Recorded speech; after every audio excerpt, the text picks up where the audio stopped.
Je donne à présent la parole à Monsieur Jocelyn Designy. Chers collègues, vous avez la parole.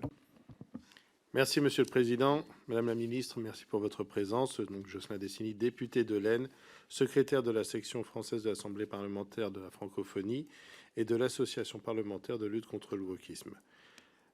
Le principe constitutionnel du pluralisme politique permet de garantir aux Français de recevoir une information politique diversifiée afin qu'ils puissent exercer leur liberté d'opinion et de choix. Le présentateur Yann Barthès, dont nous avons obtenu ce matin avec mes collègues l'audition dans cette commission, refuse d'inviter les membres du Rassemblement national.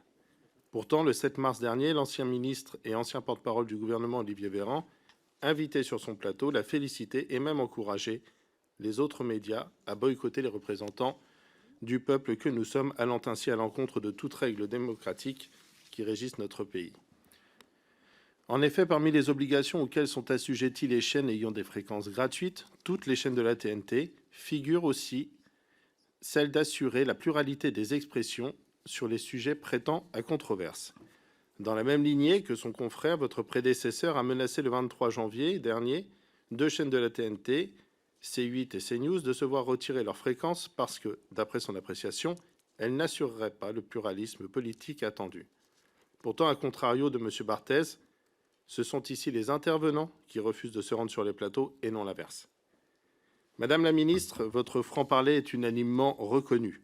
J'aimerais connaître votre regard sur l'état du pluralisme politique aujourd'hui dans le paysage audiovisuel français et sur les garanties que lui apporte le gouvernement que vous avez choisi de rejoindre. Sous votre ministère, l'ARCOM devra-t-elle encore craindre les ingérences de vos prédécesseurs ou comptez-vous les laisser faire leur travail avec l'impartialité, l'indépendance dont elle a besoin pour mener correctement son action?